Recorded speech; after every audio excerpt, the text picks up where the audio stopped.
Shanghai, storied seaport of the fabled Orient, commercial metropolis of China, and one of the world's greatest seaports. In 10 years, its population doubles to a seething 7 million people, with everyone fighting for his own existence and struggling to earn the necessities of life.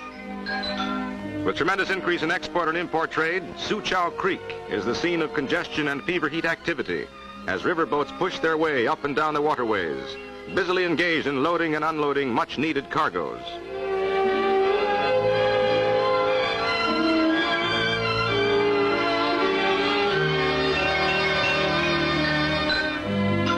For the native boatman, it is much work and little rest, even when it comes to clearing the deck. Sharpened by 8 years of war, China's demand for goods from abroad grows in leaps and bounds as imports exceed $300 million a year. There is movement everywhere, no standing still, as official China struggles to come home amid chaos which sweeps over the nation's 4 million square miles and 450 million people. Countless barges laden with baled cotton crowd the Wangpu River, and the going is slow and toilsome. As quickly as boats are unloaded, just so fast are the essential materials rushed inland, for this is China's greatest manufacturing center. Cotton, hundreds of bales. Drums of gasoline by the thousands, tins of kerosene, cases of medical supplies, and 1,001 essentials are gobbled up in China's hungry maw.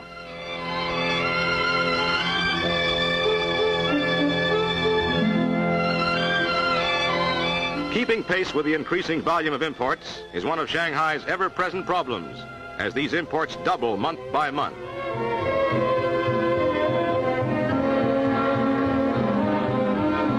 American gunboats ride at anchor in the shadow of Shanghai's waterfront. Here is the Occidental quality of Shanghai, with its skyscrapers, trolley cars, and semi-foreign atmosphere.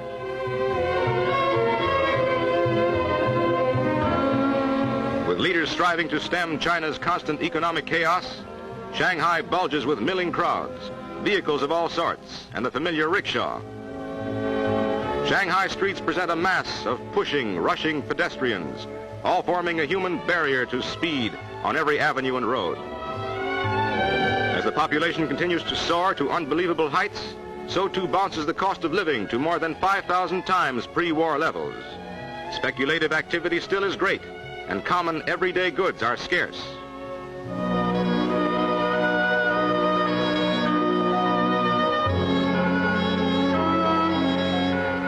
Although manufacturing gradually gains momentum, the makers of crude wooden shoes still ply their trade, sure of a market from those fortunate enough to have the necessary purchase price. Fittings are a simple matter, and it is a lucky child who has parents with a wherewithal. The uneducated and illiterate are numbered by the millions, which gives to the public letter writer a continuous stream of customers. And it is said that these commercial scribes never tell a family secret, although they hear and write hundreds of bits of gossip every day.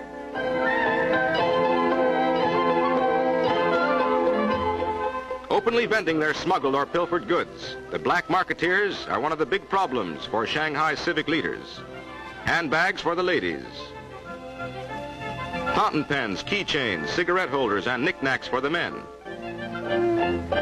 Nylon stockings, all sizes and shades. Watches and jewelry for those who can afford them.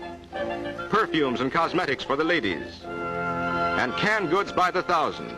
Canned vegetables are much in demand, as even the black market prices are lower than those asked by the farmers who struggle to grow fresh vegetables and laboriously cart them to the marketplace. Also in this conglomeration of black market goods are hundreds upon hundreds of packages and cans of GI rations, all selling to eager buyers at a fairly low price. Another problem causing great speculation in this vast city on the west bank of the Yangtze River is the low value of the Chinese dollar. The wealthy speculate with gold articles and gold bars when the price of gold is right. Then when gold goes down, they buy it back. When these scenes were filmed, the value of the Chinese dollar had shrunk from 2 to 2,000 for $1 American money.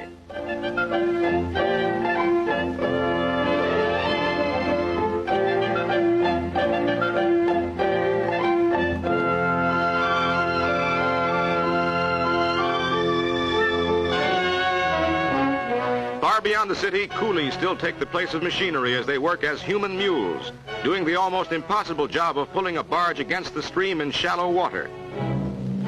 Hundreds of pulling, tugging coolies perform these body-breaking tasks each day, seemingly against all laws of nature that demand a sufficiency of proper food. The diet of these men is mostly rice, and as a luxury, a bit of green vegetable or fish. To the native, rice costs a small fortune in Chinese dollars, and the price of a pound of beef is almost prohibitive. The bare necessities of life are very expensive, and the influx of thousands of people does not help the serious food problem in Shanghai. Nevertheless, these coolies survive, and in a continuous line laboriously transport steel for China's mills, pipelines, electrical, mechanical, and chemical equipment for its industries, and huge logs for its factories.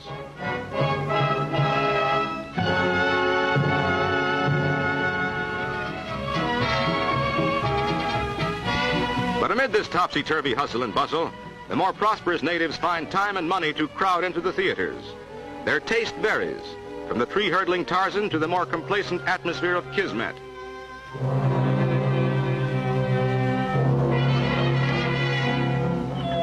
However, the Orthodox prefer the native Chinese theater, and there are several in Shanghai, where they have their own stars and favorite performers. New neon lights and red Chinese characters flash by night, but there is little real gaiety among the people.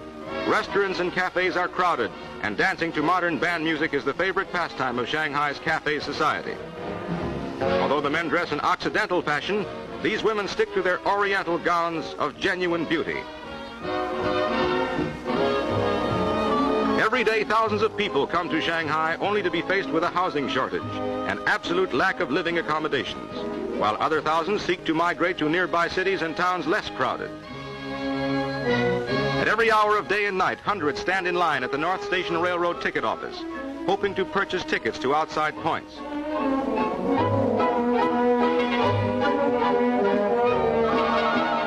They cook and eat their rice wherever they may be, for many wait 2 and 3 days before succeeding in buying a ticket. Some entire families stay at the station for days, and baby is fed while daddy waits in line.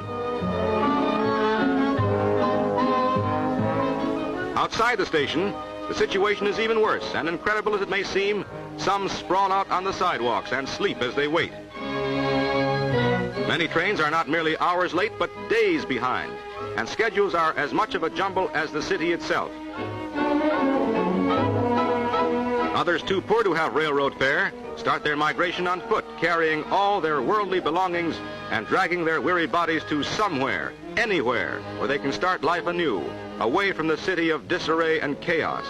Shanghai, China's great metropolis, city of contrasts and confusion.